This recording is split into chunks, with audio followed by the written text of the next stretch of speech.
Thân chào cả nhà, không nên xem chùa đâu đó. Nhớ đăng ký, like, comment để ủng hộ team nha. Đây là tận thế sương mù lớn đầy những điều chưa biết. Toàn bộ nhân loại xuyên vào từng căn nhà có tranh rách nát.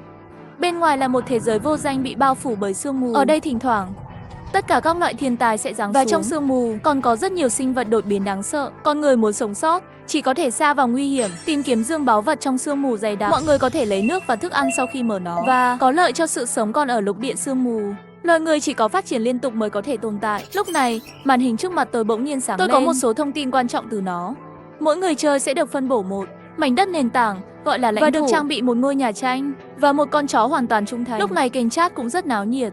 Có người đang hỏi đây là đâu, có người CBD, còn có người hỏi bên trong lục địa sương mù có gì. Tôi biết được từ tin nhắn chat, mỗi người đều mang theo một món đồ. Bạn có thể mang theo 10 loại vật phẩm. Ngoài ra, mỗi người đều có một hộp quà mới. Vì vậy tôi vội vàng từ trong đầu đổi vật phẩm của mình ra ngoài. Nhìn thấy hộp quà của người mới, ánh mắt tôi sáng lấp bởi vì tôi nhìn thấy chữ tài năng ở bên trên. Theo tin nhắn của kênh chat, các loại tài năng dường như có liên quan đến chính người chơi. Tôi nóng lòng muốn mở hộp quà người mới, lấy một cái rìu gỗ từ nó, màu trắng và bánh mì dài một túi. Tài năng, món tay vàng, tác dụng, kiểm tra, chiết xuất và chuyển mục đích. Tôi kêu lên, tài năng này nhìn có vẻ khá tuyệt. 3 chữ màu đỏ cấp duy nhất rất bắt mắt. Khoảnh khắc tiếp theo, tôi nhìn về phía cái rìu trong tay. Rìu gỗ màu trắng, tay cầm gỗ thô, có thể dùng để chặt cây. Và trên cái rìu này còn có một hàng chữ. Chữ chặt. Màu trắng có phải là ngón tay vàng có tác dụng chặt không? Ngạc nhiên một lát, trong lòng tôi dường như có một suy đoán nào đó. Vì vậy, ánh sáng vàng nhấp nháy trong tay. Hàng chữ chặt đã được tôi tách ra khỏi rìu. Khi tôi nhìn lại phần giới thiệu sản phẩm, phát hiện thấy những từ sử dụng để chặt cây mất rồi. Xem ra cái rìu này không chặt được cây, nhưng vấn đề cũng không lớn. Sau đó, mắt tôi nhìn về phía con chó sói nhỏ màu xám bên cạnh. Con chó này có đôi mắt trong suốt, nhìn là một con chó tốt. Nếu có thể chặt cây cũng rất hợp lý. Tiểu Khôi, lại chú đây. Chó con tiến lại gần tôi như thể có thể hiểu được lời nói. Một nụ cười xấu hiện lên trên mặt tôi, rồi ngón tay vàng sáng lên. Chữ chặt màu trắng di chuyển. Chỉ thấy thân thể Tiểu Khôi lập tức hơi thay đổi, nhưng nó không cho thấy bất cứ điều gì không đúng. Tôi vội vàng mở ra bảng giá trị đơn giản của Tiểu Khôi. Giống chó chăn cừu đức trong nhà, giúp săn hiêu. Điểm 211, mục từ ngữ trung thành tuyệt đối. Chặt màu trắng, điểm đã tăng từ 16 lên 211. Và cũng có nhiều mục từ ngữ hơn. Tôi có chút kích động nuốt một ngụm nước bọt. Chó con chặt cây không phải là được rồi sao? Tôi quyết định ra ngoài thử nghiệm xem hiệu quả. Vì vậy, trong tay cầm cây rìu, đã mất đi mục từ ngữ. Cùng với Tiểu Khôi cùng nhau đi ra khỏi nhà tranh. Ngôi nhà tranh là trung tâm, khoảng cách là tầm nhìn của một sân bóng đá khá rõ ràng. Ở xa là một mảnh đất bị bao phủ bởi sương mù. Sau đó tôi đưa tay chỉ vào cây khô cách đó không xa, bảo Tiểu Khôi bắt đầu màn trình diễn của nó. Trong đó có một tia hy vọng. Chỉ thấy Tiểu Khôi lập tức chạy qua như thanh kiếm, móng vuốt sắc bén đập mạnh vào thân cây. Bùm! Trên thân cây để lại mấy vết sẹo sâu. Rồi 2 mảnh gỗ rơi xuống. Mạnh như vậy sao? Tôi mở to mắt. Khoảng 2 phút sau, toàn bộ cây chết khô được Tiểu Khôi tháo dỡ sạch sẽ. Tổng cộng có 14 khúc gỗ bị rơi. Tôi thu thập tất cả gỗ vào khu đựng vật phẩm, trong lòng thêm chút phấn khích. Trong khi Tiểu Khôi chặt cây, tôi cũng không rảnh rỗi theo dõi thông tin kênh trò chuyện, phát hiện đã có rất nhiều người tham gia. Nhóm khai thác trực tiếp đi vào vùng sương mù ít cũng không ít. Có lẽ vẫn còn trong thời gian bảo vệ người mới. Về cơ bản không gặp phải bất kỳ nguy hiểm. Hiện nay hầu hết người chơi 1 phút có thể chặt 2 phần gỗ, và tôi không cần phải tự làm gì cả. Trung bình 1 phút có thể cắt 7-8 đoạn gỗ. Đây vẫn là bởi vì Tiểu Khôi không hoàn toàn chờ nó trở thành một con chó khai thác gỗ đủ tiêu chuẩn. 1 phút chặt 10 khúc gỗ cũng không phải là không thể. Và trong tay cái rìu mất mục từ ngữ chặt. Bản thân tôi cũng từng chặt thử. Trên cây khô không còn phản ứng gì nữa cả. Không ngờ ngón tay vàng lại cho như vậy. Nhưng tôi cũng phát hiện ra rằng nó cũng có những hạn chế nhất định. Mỗi mục từ ngữ sau khi chuyển có 12 giờ chờ. Trong thời gian này mục từ ngữ không thể di chuyển. Lúc này tôi nhìn thời gian trong đầu. Bây giờ là 10 giờ sáng. Chức năng trao đổi vẫn là trạng thái màu xám, cũng không biết mở lúc nào. Những gì tôi sẽ làm bây giờ đó là vào ban ngày tương đối an toàn, thu thập tài nguyên càng nhiều càng tốt. Sau khi sàn giao dịch mở cửa, đổi lấy vật tư cần thiết, đặc biệt là những thứ mang mục từ ngữ. Tiếp theo tôi mở chức năng chế tạo. Đầu tiên dùng 2 miếng gỗ và 2 viên đá mới nhặt trên mặt đất, cũng là một cái rìu gỗ chất lượng màu trắng. Danh sách sản xuất hiện tại còn 3 lựa chọn nữa. Cần 2 phần gỗ để làm gậy lửa, 1 phần cây, làm lửa chạy cành cây cần 5 phần gỗ, 5 phần đá và 3 phần nước. Chế tạo cuốc gỗ, cần 2 phần gỗ và 3 phần đá. Xem ra những thứ còn lại cần làm, hoặc là tự mình đi xây dựng một chút, hoặc là một cái đúc. Nhưng phải có bản vẽ sản xuất. Những thứ như phối phương. Nghĩ tới đây, tôi nhìn vào chiếc rìu mới trong tay. Bỗng nhiên trong đầu có một ý nghĩ táo bạo. Tôi từ cái rìu với mục từ ngữ chặt lấy ra, đưa đến chỗ Tiểu Khôi. Sau đó tôi nhìn những gợi ý hiện lên trước mắt và lắc đầu. Mặc dù cùng một mục từ ngữ có thể được đặt vào, nhưng đồng thời chỉ có một hiệu quả. Mục từ ngữ tương tự mà tôi nghĩ ban đầu có thể xếp chồng lên nhau. Đến lúc đó trực tiếp khiến mục từ ngữ chặt tăng gấp đôi. Bây giờ xem ra suy nghĩ hơi nhiều. Nhưng ngón tay vàng tiếp theo lại có gợi ý. Mặc dù cùng một mục từ ngữ không thể được sử dụng chồng nhưng lên mục nhau, từ ngữ cùng chất lượng có thể được nâng cấp thông qua hội tụ. 5 chất lượng màu trắng chặt có thể nâng cấp lên một chất lượng màu vàng chặt. Tôi dựa vào ngón tay vàng này, ngón tay vàng thật sự. Tôi nói làm thì làm. Tiểu Khôi tiếp tục phá hủy những cây khô còn lại. Tôi thì tìm kiếm những viên đá nhỏ. 10, 40 sáng. Tôi gom những viên đá lại có 3 chiếc rìu với chất lượng màu trắng do tôi làm thành công. Ngay sau đó, tôi ra lệnh cho Tiểu Khôi đang chặt cây chạy đến đây. Tôi vừa thao tác lên người Tiểu Khôi, một bên đưa 3 mục từ ngữ chặt mới. Tất cả gửi vào cơ thể Tiểu Khôi, toàn bộ 5 chất lượng màu trắng chặt tổng hợp. Chỉ thấy Tiểu Khôi toàn thân run rẩy một hồi. Tôi cũng đang làm mới bảng điều khiển Tiểu Khôi vào lúc này. Đại, lang cổ, điểm 30. Mục từ ngữ hoàn toàn trung thành, chặt màu vàng. Mục từ ngữ chặt màu trắng được nâng cấp thành công lên màu vàng. Điểm số cũng đạt 30 điểm. Tôi dùng ánh mắt mong đợi nhìn về phía Tiểu Khôi. Tiểu Khôi dường như hiểu những gì tôi nghĩ, chủ động chạy về phía gỗ khô bên cạnh. Nó cảm thấy hình như mình đã trở nên mạnh mẽ hơn. Với một loạt thao tác với các móng vuốt của mình, cây khô bị tàn phá nặng nề. Chỉ 1 phút thôi. 1 phút 14 khúc gỗ, đều có thể nhanh hơn, tương đương với hiệu quả trực tiếp tăng gấp đôi. Thời gian tiếp theo tôi sẽ cùng Tiểu Khôi tiến hành chặt nhiều cây, nhân tiện nhặt đá, chặt với chất lượng màu vàng. Kế hoạch nâng cấp lại tạm thời bị gác lại. Một mục từ ngữ với chất lượng trắng được nâng cấp thành chất lượng màu vàng. 5 mục từ ngữ giống nhau, cần 5 cái rìu. Nếu bạn nâng cấp một mục từ ngữ màu vàng lên, cấp độ cao hơn, cần thêm 20 cái rìu nữa. Đó là cần 40 phần gỗ và 40 phần đá. Gỗ bây giờ không thiếu lắm, nhưng đá thật sự không dễ nhặt như vậy. 11, 50 sáng, tôi lau mồ hôi, thở dài một hơi. Có thể nhìn thấy tài nguyên trong phạn 6 đã được chúng tôi dọn sạch hoàn toàn. Tôi kiểm tra lại các mặt hàng, tổng cộng hơn 500 phần gỗ và hơn 50 phần 10 đá. Đây không phải là kiếm được nhiều tiền sao? Nghĩ đến đây tôi lại mở ra khung chat nói này chuyện. Mọi người, thói quen này rất vui, chơi vui, bạn coi đấy là vui à? Mấy người xung quanh tôi toàn kẻ nhát gan, ngay cả nhà tranh cũng không dám ra. Tôi sẽ không bao giờ giảm cân nữa. Tôi đang nhìn chằm chằm vào con chó của tôi. Tôi cảm thấy như nó rất ngon. Tôi tắt phần trò chuyện. Nhưng Tiểu Khôi vẫn đang vẫy đuôi ở một bên, bụng bất đắc dĩ kêu lên. Nồi lẩu thịt chó nghe có vẻ thơm. Hôm nay chúng tôi với các nguồn lực gần đó dọn dẹp hết rồi. Bây giờ muốn có được tài nguyên mới, chúng tôi phải vào vùng sương mù nguy hiểm. Đánh giá từ phản hồi của kênh trò chuyện, bây giờ miễn là bạn không đi sâu vào sương mù, mức độ nguy hiểm không tính là cao, nhưng tôi vẫn định điều chỉnh trước. Chuẩn bị thật tốt rồi mới tiếp tục đi.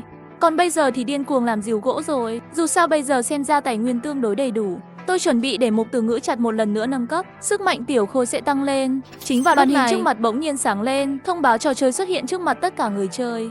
Bây giờ là 12 giờ trưa. Thưa các chủ nhân lãnh địa, thời gian thích ứng đã kết thúc. Trò chơi sương mù phiên bản 1 không chính thức ra mắt. Dưới đây là các tính năng trò chơi mới. Nhiệm vụ hàng ngày đã mở, làm 10 năm nhiệm vụ mỗi ngày lúc 0 giờ. Hoàn thành tối đa 3 trong số đó để lấy tiền sương mù. Cửa hàng sương mù đã mở cửa hàng cập nhật hàng ngày lúc 0 giờ. Trao đổi hàng hóa sẽ mở cửa lúc 21 giờ mỗi tối để cải thiện người chơi khám phá. Có một lượng nhỏ hộp tài nguyên đã bị ném vào sương mù. Cảnh báo khủng hoảng đã được bật. Dự báo trước, trời lạnh, số ngày sống sót 5 ngày. Một không khí lạnh sẽ quét qua toàn bộ thế giới sương mù. Tin nhắn không dài, nhưng lượng nội dung rất lớn. Tôi tập trung vào. Một số tính năng mới xuất hiện. Đầu tiên mở cửa hàng sương mù. Chỉ có vậy thôi, tôi hơi bối rối. Bây giờ chỉ bán 3 thứ, bánh mì 60 đồng sương mù, đá viên 60 đồng sương mù, đều là cỡ của táo. Ngoài ra còn có loa nhỏ để trò chuyện trên kênh quốc gia, vẫn là 60 đồng sương mù. Hiện tại kênh nhận tiền sương mù, dường như chỉ có nhiệm vụ hàng ngày. Nhiệm vụ hàng ngày mồng 5 chọn 3. Cắt 100 phần gỗ thưởng 20 đồng sương mù. Cắt 500 phần gỗ thưởng 60 đồng sương mù. Thu thập 50 phần đá thưởng 20 đồng sương mù. Thu thập 200 phần đá thưởng 60 đồng sương mù. Xây dựng một đống lửa trại để thưởng 30 đồng sương mù. Chú ý, thông qua giao dịch, tặng và các cách khác để có được không được tính vào tiền sương mù. Phần thưởng cũng không nhiều, chỉ cần làm nhiệm vụ thì vấn đề ăn mặc không lo lắng. Không thể nào. Sau khi phàn nàn, tôi nhìn vào chức năng cảnh báo khủng hoảng cuối cùng. Bây giờ là ngày đầu tiên đến đây, ngày thứ 5 sẽ có không khí lạnh. Đợt lạnh không chỉ là nhiệt độ giảm, rất có thể sẽ không ra khỏi cửa vì lý do thời tiết, gây thiếu lương thực. Một khi cơ thể không đủ ấm, bệnh tật cũng là một thách thức lớn đối với cơ thể, thậm chí còn cực đoan hơn. Gặp phải băng, bão, tuyết lở, bất cứ thứ gì có thể tưởng tượng hoặc không thể tưởng tượng được. Rắc rối liên tiếp không ngừng. Có vẻ như tôi phải chuẩn bị thức ăn. Ngoài ra, công việc giữ ẩm cũng là ưu tiên hàng đầu. Tôi nhìn lại lần nữa. Ngôi nhà tranh, nơi trú ẩn an toàn đơn giản này, đang gặp nguy hiểm trong đợt lạnh sắp tới. Không thể nào giữ ấm được, rất có thể sẽ bị trực tiếp tháo dỡ. Xem ra tôi còn phải nhanh chóng nâng cấp nhà tranh mới được. Nghỉ ngơi gần như ổn rồi, tôi lấy bánh mì từ tối qua của người mới ra. Nhìn vào bánh mì, lại nhìn ánh mắt chờ mong của Tiểu Khôi. Tôi cắn răng, đem một nửa bánh mì trực tiếp đưa cho Tiểu Khôi. Hai anh em chúng tôi một nửa, không nỡ bỏ con nhỏ không bắt được sói. Cả buổi sáng, Tiểu Khôi tạo ra nhiều lực hơn tôi. Sau khi ăn, tôi trực tiếp làm 20 cái rìu gỗ chất lượng màu trắng. Ngón tay vàng vận chuyển 20 mục từ ngữ chặt màu trắng, thành 4 mục từ ngữ chặt màu vàng. Thêm vào đó, màu vàng vốn có trên cơ thể Tiểu Khôi trong một lần tổng hợp được màu xanh lá cây. Giới thiệu mục từ ngữ không có bất kỳ thay đổi nào. Nhưng chặt cây chắc chắn là nhanh hơn. Ném một đống rìu sau ngôi nhà tranh. một người một chó lại ra khỏi nhà, đứng ở rìa của vùng sương mù. Tôi hít một hơi thật sâu, những gì trong Phạm 6 nhìn thấy, tất cả đã bị chúng tôi làm hỏng rồi. Đã đến lúc bước vào khu vực địa điểm bị bao phủ bởi sương mù. Tôi nắm chặt cái rìu trong tay và bước về phía trước. Cung Tiểu Khôi chính thức bước vào khu vực sương mù. Vừa mới vào, tôi lập tức cảm thấy sự khác biệt. Ánh sáng mặt trời dường như không thể xuyên qua lớp sương mù dày đặc này. Ánh sáng tối hơn trước một chút. Tiểu Khôi lúc này cũng dựng tai lên, cảnh giác với những nguy hiểm có thể xảy ra xung quanh. Có rất nhiều cây khô trong vùng sương mù, nhưng tôi tạm thời không để Tiểu Khôi động thủ, bởi vì tôi tìm thấy một ít bùn. Đó là trước đây trong hộp trò chuyện nghe người khác chặt cây, mời gỗ. Thỉnh thoảng còn nhận được cành cây, nhưng tôi không có. Chắc chắn không thể là tôi không chặt đủ.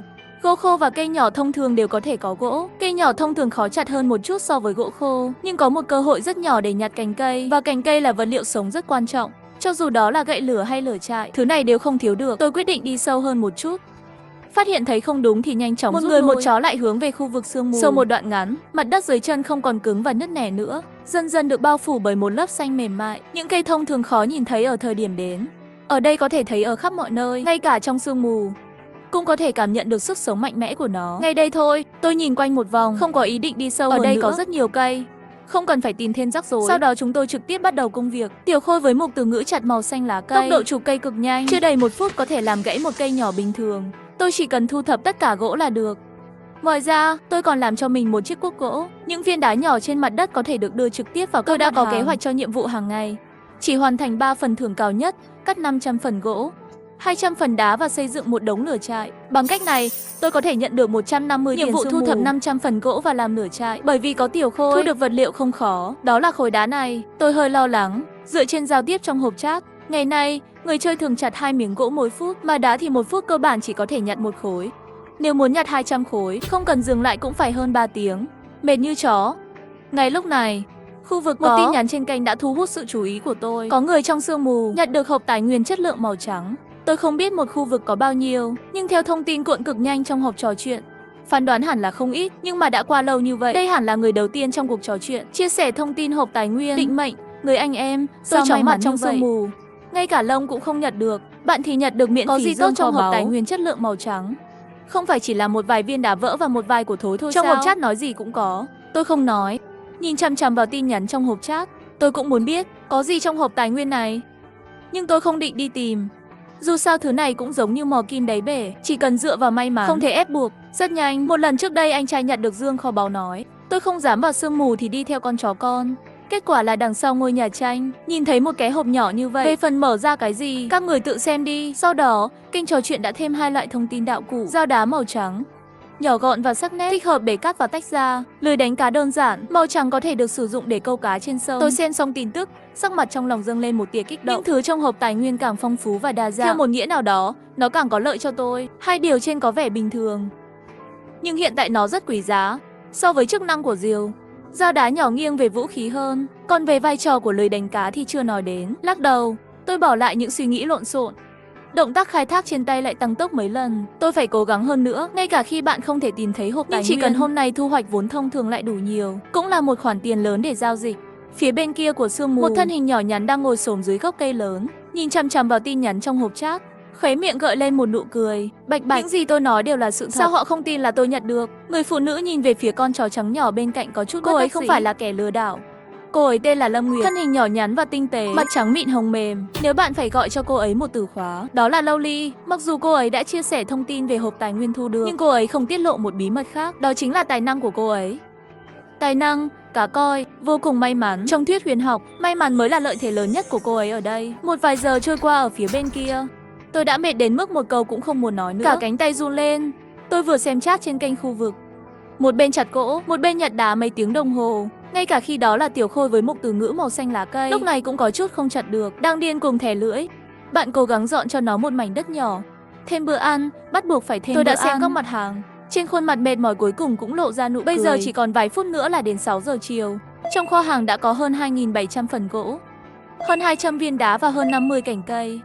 Mỗi phần 60 tiền sương mù thưởng cho nhiệm vụ hàng ngày cũng đều do tôi hoàn thành. Tổng cộng đã nhận được 120 đồng tiền sương mù. Và điều làm tôi hài lòng nhất là hơn 50 cành cây đó. Vật chất không chỉ quý hiếm, cũng liên quan đến nhu cầu. Giá cành cây chắc chắn sẽ không thấp trong tối nay. Rốt cuộc, cành cây có liên quan chặt chẽ đến cuộc sống. Mà hoàn cảnh đã được cài đặt đã nói rõ rồi. Đừng chìm trong bóng tối, nguồn sáng rất quan trọng. Không chỉ vậy, trong nhiệm vụ hàng ngày hôm nay có làm một cái lửa chạy thưởng 30 đồng tiền sương mù và một đống lửa chạy tiêu thụ 5 cành cây. Tôi chặt hơn 2.000 khúc gỗ mới có hơn 50 cành cây. Đối với hầu hết mọi người, không thể lên 2 chữ số muốn hoàn thành nhiệm vụ hàng ngày làm lửa trại. Cành cây còn thiếu chỉ có thể mua ở sàn giao dịch. Làn sóng này tôi phải cất cánh. Thấy thời gian chuyện này đã không còn sớm nữa rồi. Tôi cảm thấy một loại áp lực không thể tả nổi. Tôi biết khi màn đêm buông xuống, mức độ nguy hiểm của thế giới này sẽ tăng mạnh. Cho nên tôi quyết định lập tức trở về đường cũ với Tiểu Khôi. Trên đường trở về, bóng dài dưới những bụi cây xung quanh, giống như có vô số con mắt đang theo dõi tôi.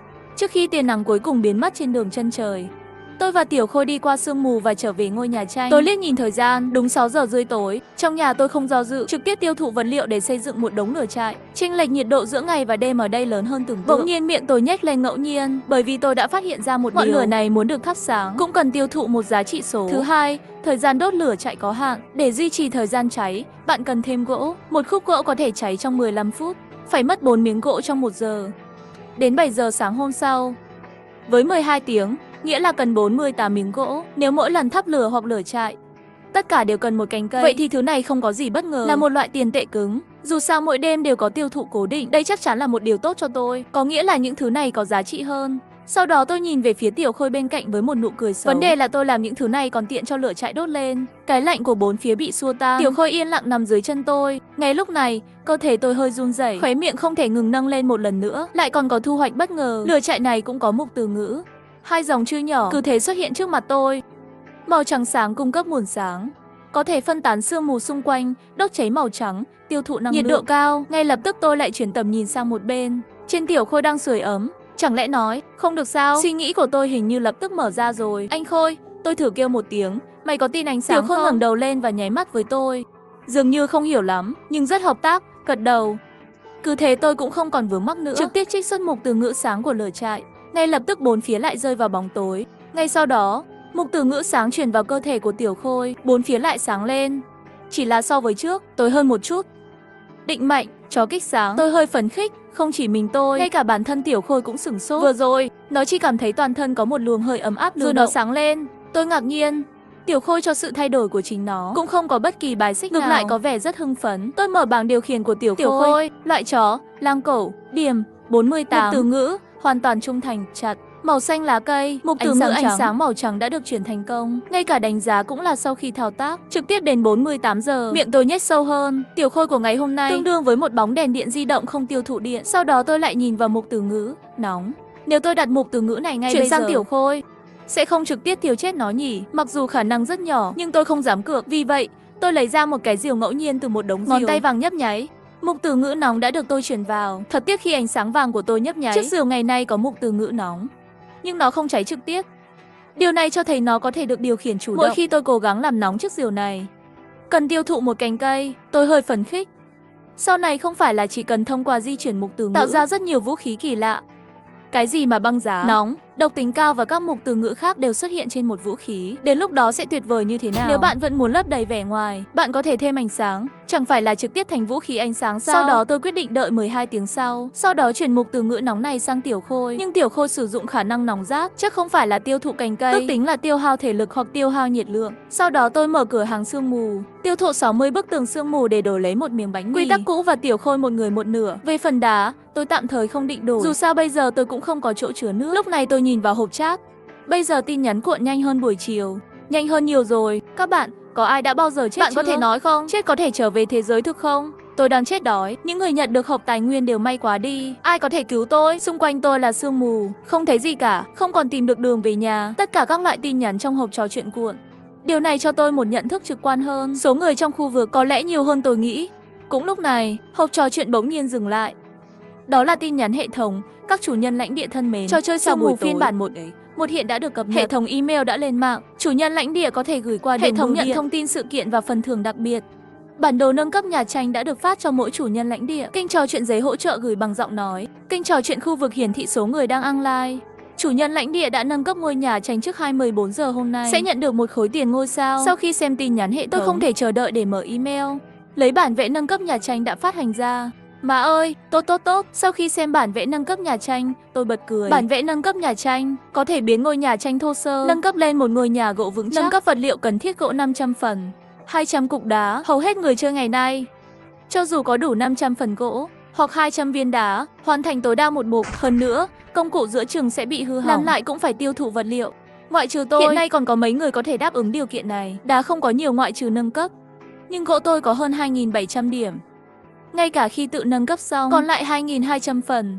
Và chủ nhân lãnh địa đã nâng cấp ngôi nhà tranh trước 14 giờ hôm nay, cũng có thể nhận được tiền ngôi sao một khối. Mặc dù vẫn chưa biết đồng tiền sao này có tác dụng gì, nhưng chắc chắn không phải là thứ vô dụng. Hôm nay, tôi và Tiểu Khôi vào khu vực sương mù để thu thập và trở về nhà tranh trước khi trời tối.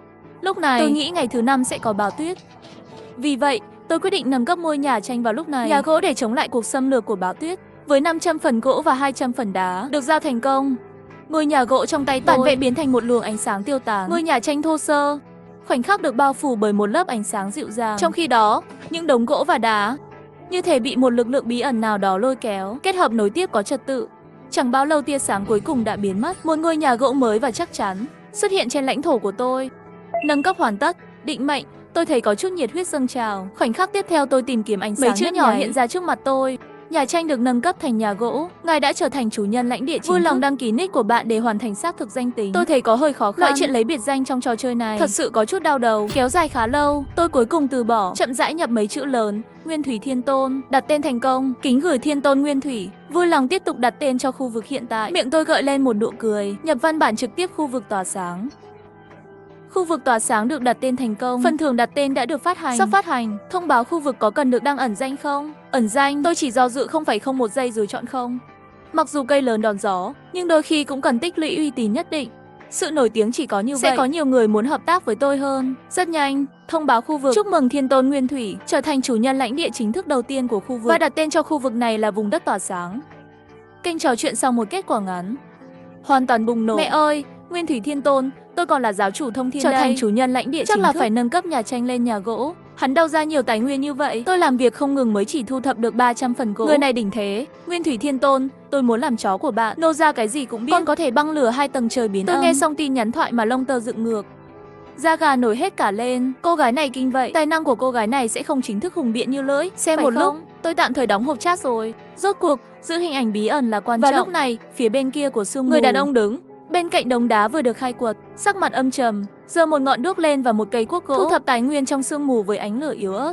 Có người lúc này trực tiếp nâng cấp lãnh thổ. Tôi chỉ thiếu một chút nữa. Trong mục hàng của anh ta có 500 miếng gỗ được cất giữ gọn gàng, hơn 160 viên đá. Đây là thành quả của cả ngày làm việc vất vả của anh ta. Cái quái gì vậy?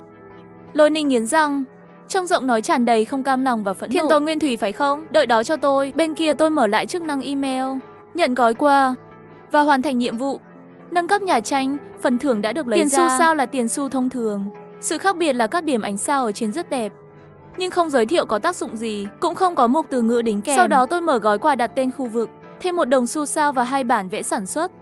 10 bản vẽ làm giường gỗ, có thể làm giường gỗ, hiệu quả nghỉ ngơi trên giường gỗ tăng gấp đôi. Tiêu thụ 10 phần gỗ, 5 miếng đá, 2 cành cây có thể làm giường gỗ, có thể làm thùng gỗ, nhiều công năng. Tiêu thụ 10 phần gỗ, 3 phần đá và 2 phần cành cây. Và cái cuối cùng, hạt giống cây sương mù không thể giao dịch. Hạt giống này cần được trồng cẩn thận trong lãnh thổ.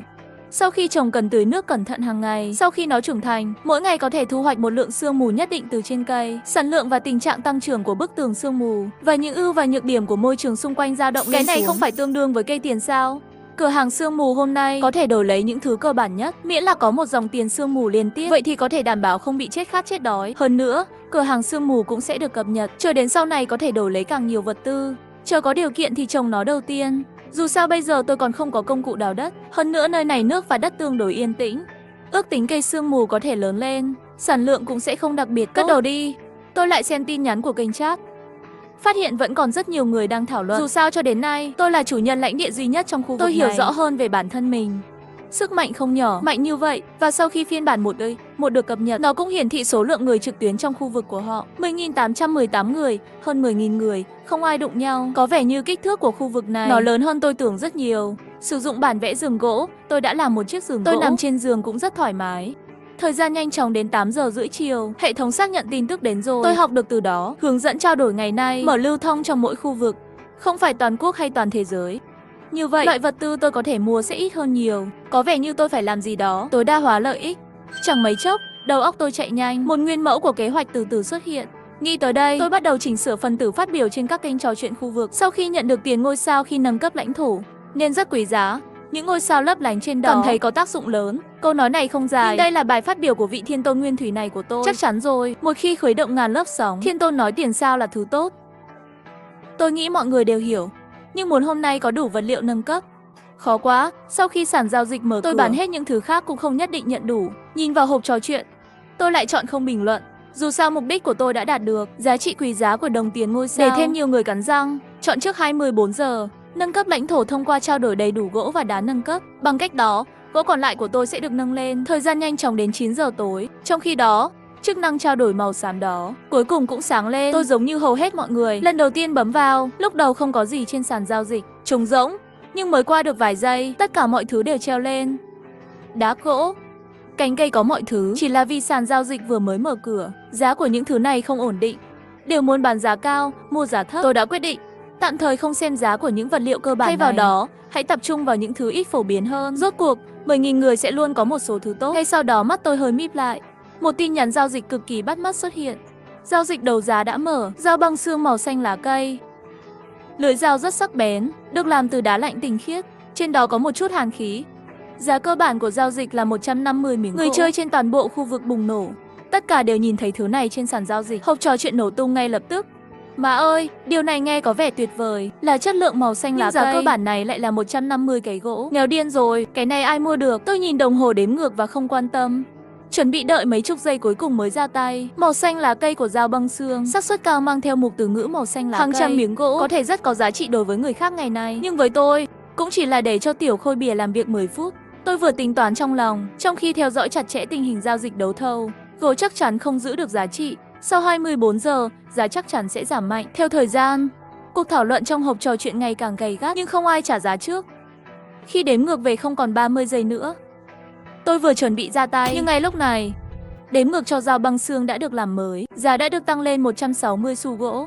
Tôi bỗng nhiên hứng thú, nhưng cũng không lập tức theo, sẵn sàng chờ xem. Bên kia hai chiều, thiếu nữ Lâm Nguyệt thở phào nhẹ nhõm. Còn tốt, cô ấy thật sự sợ dao găm của mình không bán được. Sau tất cả, cô ấy muốn nâng cấp ngôi nhà tranh lên nhà gỗ trước 24 giờ, sau đó nhận phần thưởng. Bởi vì cô ấy không chỉ ở phía sau ngôi nhà mới tranh, tìm thấy hộp tài nguyên màu trắng và vào vùng sương mù đông.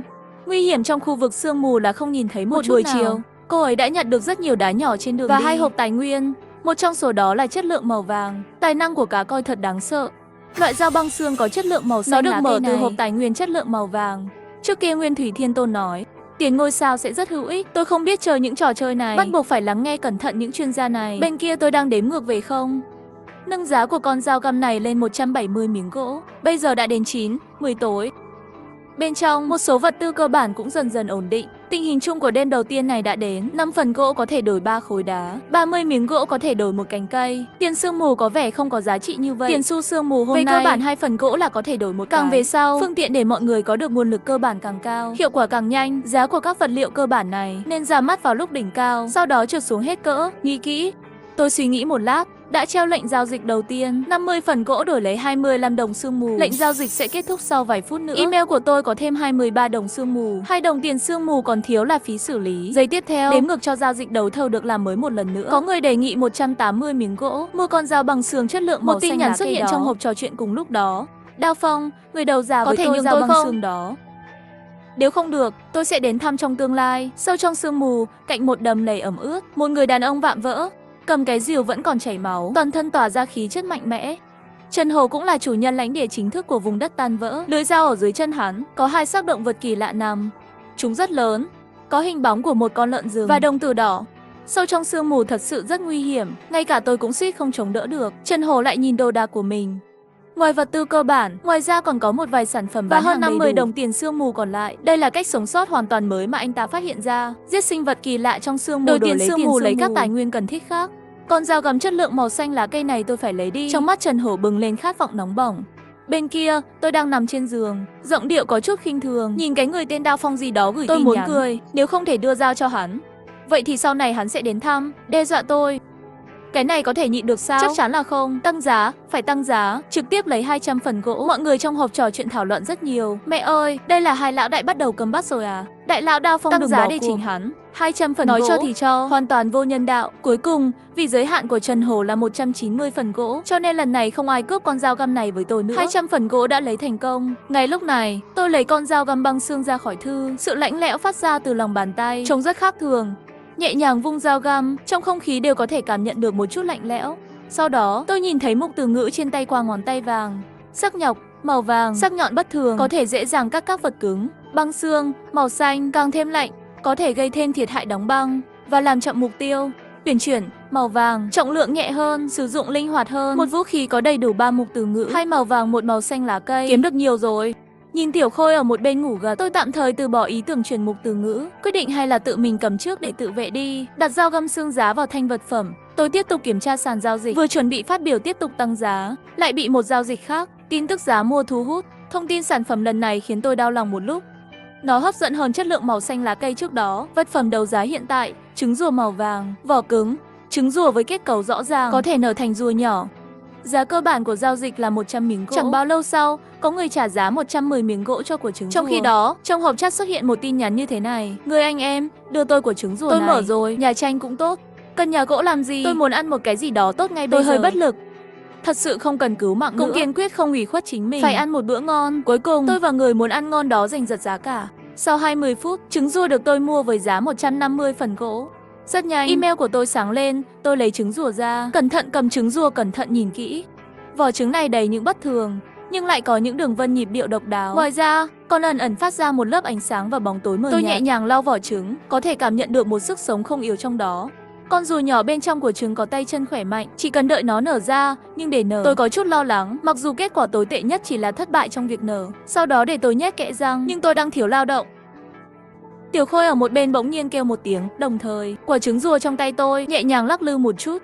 Tôi cảm thấy gì đó, khoảnh khắc nhìn qua, mắt mở to. Bởi vì có một cái gì đó mới trên quả trứng rùa này. Mục từ ngữ, vỡ vỏ vàng, sinh vật hiện tại đang trong giai đoạn phá vỏ. Thời gian vỡ vỏ và nhiệt độ môi trường xung quanh, độ ẩm, ánh sáng, 5, thời gian còn lại hiện tại là 79 giờ. Tôi bỗng nhiên có chút không chịu nổi. Bây giờ tôi làm gì có điều kiện tốt như vậy, đơn giản là khó nuôi hơn nhiều. Ngay lúc này, tôi bỗng nhiên có một ý tưởng mới lạ. Tôi cắn răng, quyết định hoàn toàn điên rồ một lần. Tôi nhẹ nhàng đặt quả trứng rùa xuống đất. Đầu ngón tay ánh sáng vàng nhấp nháy mục tiêu. Vỏ vỡ, mục từ ngữ, màu vàng. Khoảnh khắc tiếp theo, mục từ ngữ vỏ vỡ được tôi chuyển trực tiếp vào vật phẩm. Mục từ ngữ trên trứng rùa trực tiếp bị tôi làm sạch. Mặt tôi căng thẳng, nhìn chằm chằm vào quả trứng rùa trên mặt đất. Khi mục từ ngữ được chuyển vào các mặt hàng, trứng rùa đầu tiên hơi lắc lư một chút. Ngay khi tâm trạng tôi trùng xuống, tôi nghĩ rằng tôi đã làm hỏng. Ai ngờ vỏ trứng này bỗng nhiên run rẩy dữ dội. Ban đầu ánh sáng nhàn nhạt ngay lập tức phát sáng, đặt khuôn mặt của tôi lên một mảnh vàng. Trong lòng tôi ngạc nhiên, không lẽ thành công rồi? Chỉ thấy trên vỏ trứng dần dần xuất hiện một đạo vết nứt nhỏ, nhưng lúc này, vỏ trứng bị nứt ngay lập tức.